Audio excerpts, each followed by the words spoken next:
Evening Incense by John R. Macduff. Seventh Evening, for Quickening Grace. Quicken me after thy loving kindness, so shall I keep the testimony of thy mouth. Psalm 119:88. O God, on this the close of another day, I desire to approach the footstool of thy throne. Glory be to thy holy name, that I can enjoy freedom of access into thy presence, and with the confidence of a child, unburden and unbosom to thee all my wants and sins, my sorrows and infirmities, my perplexities and cares. Lord, how unworthy I am of the least of all thy mercies. What righteous cause hast thou to cut me down as a cumberer of the ground? How cold my love, how unfrequent my prayers, how full my heart of pride and vainglory, self and sin. How little have I habitually realized thy nearness and sought thy favor as my chief good.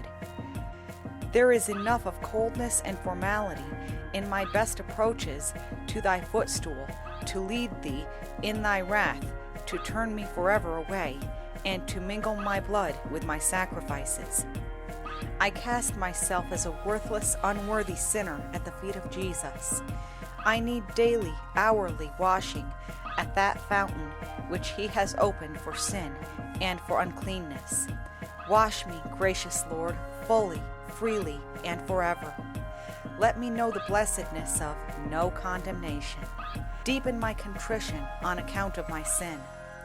I am apt to palliate its enormity, to invent vain excuses for its commission, to hide its heinousness from myself, and to hide it from thee. Let me see all sin, and my own sin in particular, in the light of Calvary's cross.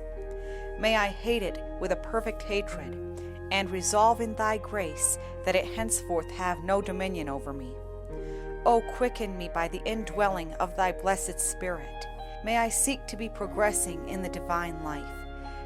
May my pathway heavenward be brightened by a lively sense of reconciliation through the blood of the everlasting covenant.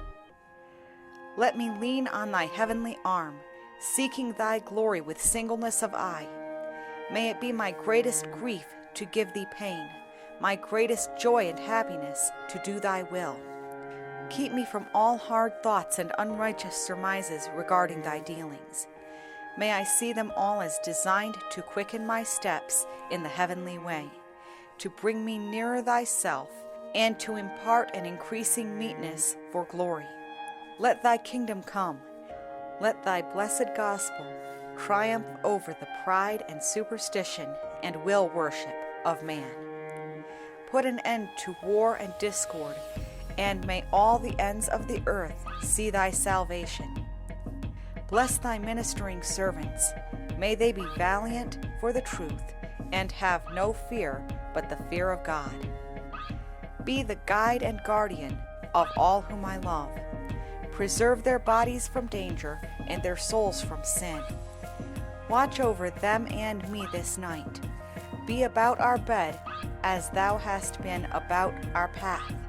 Night after night, as I retire to rest, may I think of the deeper darkness of the night of death, which must sooner or later encompass me. Reposing in the merits of my gracious Redeemer, may I be enabled to look beyond death and the grave to that morning without clouds, when I shall awake in his likeness and be ushered into the full vision and fruition of thee, my God. And all that I ask or hope for is for his sake. Amen. Let my prayer be set forth before thee as incense, and the lifting up of my hands as the evening sacrifice. End of section 7. Recording by Bethesda Lilly.